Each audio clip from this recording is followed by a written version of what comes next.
আসসালামু আলাইকুম। এটিএন বাংলা সংবাদে সবাইকে স্বাগত জানাচ্ছি। আমি শারমিন সালাম। হেফাজতে ইসলাম বাংলাদেশের আমির আল্লামা জুনায়েদ বাবুনগরী আর নেই। দুপুরে চট্টগ্রামের একটি হাসপাতালে মারা যান তিনি। ইন্না লিল্লাহি ওয়া ইন্না ইলাইহি রাজিউন। তার মৃত্যুতে শোক জানিয়েছেন স্বরাষ্ট্রমন্ত্রী আসাদুজ্জামান খান কামাল। একসাথে অনেক বেশি মানুষ ভ্যাকসিন পেতে রেজিস্ট্রেশন করায় অনেকের টিকার এসএমএস পেতে দেরি হচ্ছে। তবে রেজিস্ট্রেশন করার সবাই টিকা পাবেন বলে জানিয়েছেন কেন্দ্রে দায়িত্বরতরা। এদিকে রাজধানীর সব কেন্দ্রে মোটামুটি সুষ্ঠুভাবে চলছে টিকা কার্যক্রম, তবে কিছু কেন্দ্রে সাংবাদিকদের প্রবেশে বাধা দেওয়া হয়েছে। ফজলে রাব্বির রিপোর্ট।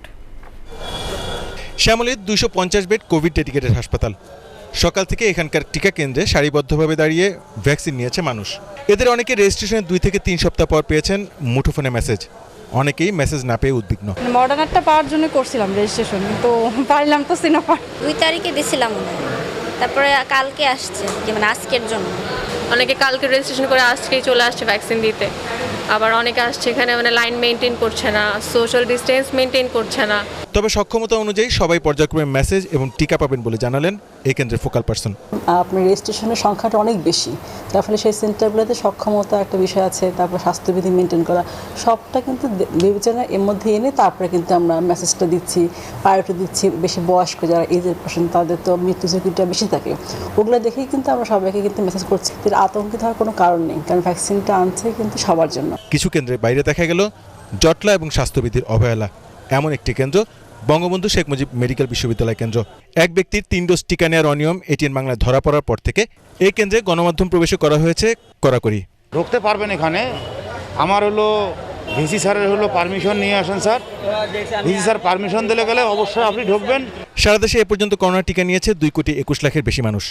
এদের মধ্যে প্রথম ডোজ 1,60 লাখ এবং দ্বিতীয় ডোজের টিকা নিয়েছেন প্রায় 62 লাখ মানুষ। ফজলে রাব্বি, এটিএন বাংলা, ঢাকা।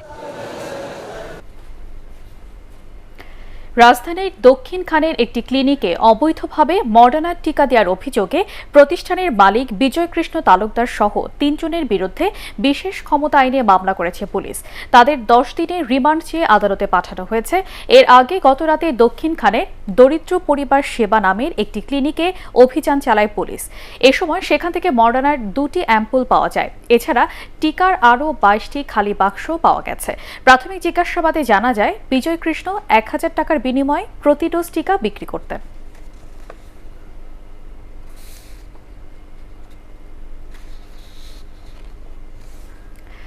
অতিরিক্ত শুল্ক হার ও দামি পোশাক উৎপাদন করতে না পারায় যুক্তরাষ্ট্রের বাজারে বাংলাদেশের চেয়ে ভিয়েতনামের পোশাক বেশি রপ্তানি হচ্ছে। ফলে দীর্ঘদিন ধরে যুক্তরাষ্ট্রের রপ্তানিতে দ্বিতীয় থেকে এক ধাপ পিছিয়ে তৃতীয় স্থানে আছে দেশের পোশাক শিল্প। তবে করোনা সংকট কাটিয়ে আবারও ঘুরে দাঁড়াচ্ছে পোশাক শিল্প। বছরের প্রথম 6 মাসে যুক্তরাষ্ট্রের রপ্তানি বেড়েছে প্রায় 27%। শারফুল আলমের রিপোর্ট। একক দেশ হিসাবে বাংলাদেশের তৈরি পোশাকের সবচেয়ে বড় বাজার মার্কিন যুক্তরাষ্ট্র। জানুয়ারি থেকে জুন এই 6 মাসে দেশটিতে $313 কোটি পোশাক রপ্তানি হয়েছে, যা গত বছরের একই সময়ের চেয়ে প্রায় 27% বেশি। তবে ভিয়েতনাম এই সময়ে পোশাক রপ্তানি করেছে $681 কোটি বেশি। টাকার অঙ্কে পোশাক রপ্তানি বেশি হলেও ভিয়েতনামের তুলনায় বেশি হারে যুক্তরাষ্ট্রে পণ্য রপ্তানি করেছে বাংলাদেশ। এই বাড়তি প্রবৃত্তির একটা বড় কারণ হচ্ছে যে ভিয়েতনাম কৃত্রিমভাবে তাদের কারেন্সি অবমূল্যায়িত রেখে রপ্তানিকে সুবিধা দিচ্ছে। এই বড় রপ্তানির কাঠামো ভিয়েতনামের মার্কিন বাজারে, এটি মূলত ভিয়েতনামের সাথে মার্কিন যুক্তরাষ্ট্রের যে রাজনৈতিক সম্পর্ক, চীনের সঙ্গে টানাপোড়েনের কারণে যে সমস্ত অর্ডার শিফট করেছে, সেই সুবিধাগুলো ভিয়েতনাম সবচেয়ে বেশি নিতে পারে। ভিয়েতনাম থেকে সরাসরি মাদার ভেসেল আমেরিকাতে যায়, যেটা তাদের একটা লিড টাইমের জন্য বড় অ্যাডভান্টেজ। তাদের চায়না থেকে তারা র মেটেরিয়ালস খুব সহজেই বাই রোডে নিয়ে আসতে পারে, সেখানে আরেকটা তারা লিড টাইমের অ্যাডভান্টেজ পায়। লিড টাইমের যে সমস্যাটা, এটা কাটিয়ে উঠতে হলে আমাদের অতি দ্রুত যে ডিপ সি পোর্টটা আমাদেরকে সম্পন্ন করতে হবে। আমেরিকা ভিয়েতনামের পণ্য 5.5 ভাগ শুল্ক হারে আমদানি করে। জিএসপি সুবিধা না থাকায় সেখানে বাংলাদেশের পণ্যের শুল্ক হার 15.5 ভাগ। এই জিএসপিটা যদি আমরা কখনো ইনশিওর করতে পারি তাহলে এই মার্কেটটা ইমিডিয়েট আমার ধারণা ডাবল গ্রোথে চলে যাবে। কম্পিউটার কিন্তু অলওয়েজ ভ্যালু অ্যাডেড আইটেম করেন, আমরা mostly in the basic item করি, আমরা ভ্যালু অ্যাডেড কাস্টমার আইটেমের দিকে যাচ্ছি। যখন আপনার ভ্যালু অ্যাডেড আইটেমগুলো বাড়তে থাকবে যুক্তরাষ্ট্র মার্কেটে আরও অনেক বেশি গ্রোথ হবে আমাদের। যুক্তরাষ্ট্র সরকারের অফিস অফ টেক্সটাইল অ্যান্ড অ্যাপারেলসের তথ্য অনুযায়ী জানুয়ারি থেকে জুন পর্যন্ত এই 6 মাসে সারা বিশ্ব থেকে দেশটি পোশাক আমদানি বেড়েছে প্রায় 27 ভাগ। বাংলাদেশেও আসছে পোশাকের নতুন নতুন অর্ডার। এই সুযোগকে কাজে লাগাতে চান দেশের ব্যবসায়ীরা। শরফুল আলম, এটিএন বাংলা, ঢাকা। কয়েক মাস পর সারা দেশে চালু হয়েছে পর্যটন ও বিনোদন কেন্দ্র। তবে কঠোর বিধিনিষেধ মেনে এসব স্থানে লোক সমাগম করা যাবে ধারণ ক্ষমতার অর্ধেক। পর্যটকদের প্রয়োজনীয় স্বাস্থ্যবিধি মানাতেও রয়েছে কঠোর নির্দেশনা। দীর্ঘ সময় পর সীমিত পরিসরে হলেও রাঙামাটির পর্যটন ও বিনোদন কেন্দ্রগুলো খোলায় স্বস্তি জানিয়েছেন সংশ্লিষ্টরা। তারা জানান, করোনার কারণে আর্থিক সংকটে বিপর্যস্ত হয়ে পড়েছিলেন ব্যবসায়ীরা। লকডাউনে 22 কোটি টাকার বেশি লোকসান হয়েছে বলে দাবি তাদের।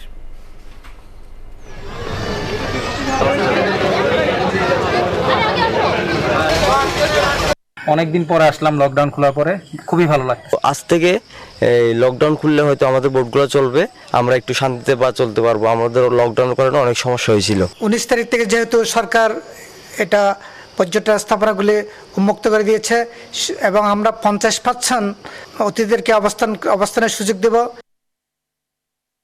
দীর্ঘদিন পর আজ থেকে স্বাস্থ্যবিধি মেনে কক্সবাজারের সমুদ্র সৈকত সহ পর্যটন ও বিনোদন কেন্দ্রগুলো উন্মুক্ত হয়েছে।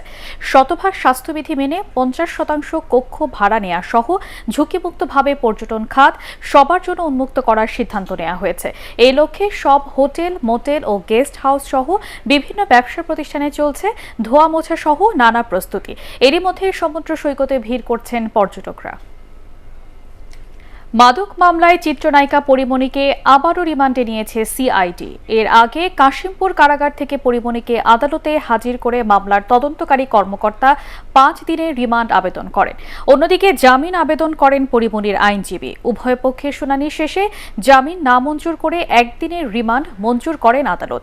গত 4 আগস্ট সুনির্দিষ্ট তথ্যের ভিত্তিতে বনানীর বাসা থেকে পরিমণিকে গ্রেফতার করে র্যাব। এ সময় তার বাসা থেকে উদ্ধার করা হয় বিপুল পরিমাণ বিভিন্ন ধরনের মাদক। জনবিচ্ছিন্ন হওয়ায় সরকার সব ধরনের রাজনৈতিক কর্মসূচিতে বাধা দিচ্ছে বলে অভিযোগ করেছেন বিএনপি মহাসচিব মির্জা ফখরুল ইসলাম আলমগীর।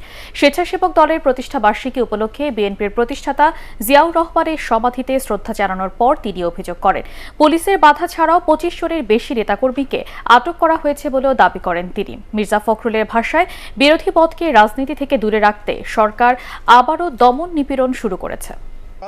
সরকার এত বেশি ভীত সন্ত্রস্ত, তাদের পায়ের তলে মাটি নেই, তারা জনগণ থেকে সম্পূর্ণ বিচ্ছিন্ন হয়ে গেছে।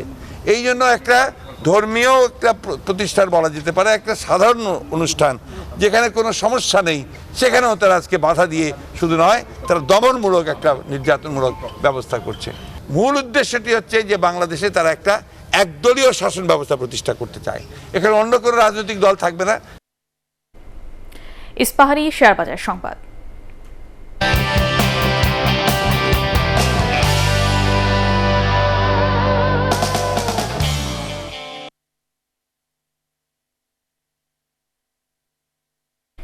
আজ ঢাকা স্টক এক্সচেঞ্জে সূচক ও লেনদেন কমছে। সূচকের সঙ্গে লেনদেনকৃত অধিকাংশ কোম্পানির শেয়ার দরও কমছে। দুপুর 1:06 পর্যন্ত প্রধান মূল্য সূচক 42 পয়েন্ট এবং সরিয়া ও 30 সূচক 9 পয়েন্ট করে কমেছে। এই সময় পর্যন্ত লেনদেন হয় 1388 কোটি 30 লাখ টাকার শেয়ার ও মিউচুয়াল ফান্ডের ইউনিট। 3 মাসের মধ্যে দেশে টিকা উৎপাদন করতে পারলে আগামী মার্চের মধ্যে সবাইকে টিকার আওতায় আনা সম্ভব বলে মন্তব্য করেছেন বঙ্গবন্ধু শেখ মুজিব মেডিকেল বিশ্ববিদ্যালয়ের উপাচার্য অধ্যাপক Sharafuddin Ahmed. Debate for democracy আয়োজিত বিতর্ক প্রতিযোগিতায় তিনি এ মন্তব্য করেন। এ সময় টিকা নিয়ে জনমনে বিভ্রান্তি দূর করতে স্বাস্থ্য মন্ত্রণালয়কে আরও আন্তরিক হওয়ার আহ্বান জানান ডিবেট ফর ডেমোক্রেসির চেয়ারম্যান হাসান আহমেদ চৌধুরী কিরণ। আরও জানাচ্ছেন শফিকুল ইসলাম শামীম। প্রথম দিকে করোনার টিকা নিতে সাধারণ মানুষের মধ্যে অনাগ্রহ থাকলেও বর্তমানে প্রচারণার কারণে আগ্রহ বেড়েছে। দেশে এখন পর্যন্ত 2 ডোজ টিকা পেয়েছেন প্রায় 60 লাখ মানুষ এবং প্রথম ডোজ পেয়েছেন 1.5 কোটিরও বেশি মানুষ। আজকের বক্তাদের বক্তব্য আলোকে এমন প্রেক্ষাপটে এটিএন বাংলার এফডিসি স্টুডিওতে ডিবেট ফর ডেমোক্রেসি আয়োজন করে যথাসময়ে সবার জন্য করোনার ভ্যাকসিন নিশ্চিতকরণ নিয়ে এই ছায়া সংসদের। প্রয়োজনীয় ভ্যাকসিন সংগ্রহের জন্য যত টাকাই লাগুক না কেন সরকার সেই টাকা দেবে। এ সময় বিএসএমএমইউ উপাচার্য অধ্যাপক ডাক্তার শারফুদ্দিন আহমেদ বলেন, টিকা নিয়ে কোনো বৈষম্য করা ঠিক না। ধারণা যে আগামী 3 মাসের মধ্যে আমরা যদি তৈরি করতে পারি তাহলে আগামী জানুয়ারি থেকে মার্চের মধ্যে এর মধ্যে আমরা টিকা সম্পন্ন করতে পারবো, সবাইকে ভ্যাকসিনেট করতে পারবো।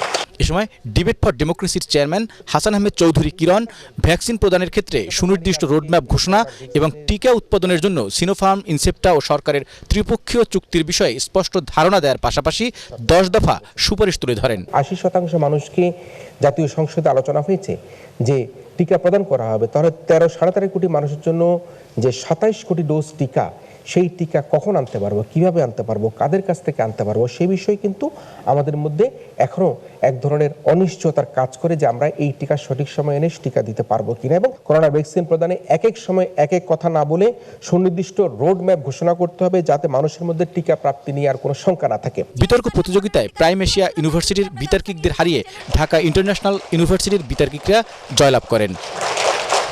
শফিকুল ইসলাম শামীম, এটিএন বাংলা, ঢাকা। আল আরাফা ইসলামী ব্যাংক অর্থ সংবাদ।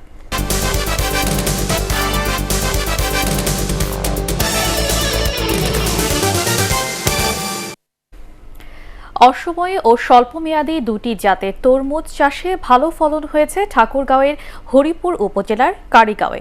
করোনাকালীন সময়ে বাড়িতে বসে না থেকে ঠাকুরগাঁও সরকারি কলেজের প্রাণীবিদ্যা বিভাগের শিক্ষার্থী উজ্জ্বল হাসান তরমুজ চাষ করে এলাকায় সাড়া ফেলে দিয়েছেন।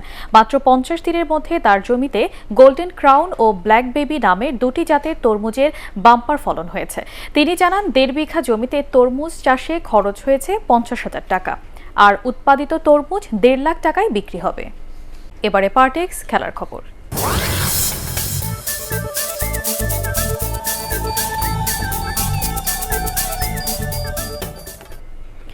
অ্যারন ফিঞ্চকে অধিনায়ক করে টি-20 বিশ্বকাপের জন্য 15 সদস্যের দল ঘোষণা করেছে অস্ট্রেলিয়া। স্ট্যান্ডবাই হিসেবে রাখা হয়েছে 3 জনকে। বাংলাদেশ সফরে আসা তরুণ দলটি 9 জন বিশ্বকাপ দলে জায়গা পেয়েছেন। ফিরেছেন Steve Smith, David Warner, Glenn Maxwell এবং প্যাট কামিন্সের মতো তারকারা। রিজার্ভ খেলোয়াড় হিসেবে ড্যান ক্রিস্টিয়ান ও নাথান এলিস ছাড়াও মূল দলে আছেন বাংলাদেশে আসা আরও 7 জন। তারা হলেন Mitchell Marsh, Matthew Wade, Ashton Agar, Mitchell Starc, Adam Zampa, Josh Hazlewood এবং মিচেল সোয়েপসন। আগামী 23 অক্টোবর দক্ষিণ আফ্রিকার বিপক্ষে ম্যাচ দিয়ে শুরু হবে অস্ট্রেলিয়ার বিশ্বকাপ মিশন। পরবর্তী সংবাদ দেখার আমন্ত্রণ জানিয়ে এখনকার মতো শেষ করছি। করোনা ভাইরাস থেকে নিজেকে সুরক্ষিত রাখতে মাস্ক পরুন, বারবার হাত পরিষ্কার করুন। এটিএন বাংলা সংবাদ ইউটিউবে দেখতে ব্রাউজ করুন youtube/18 বাংলা নিউজ।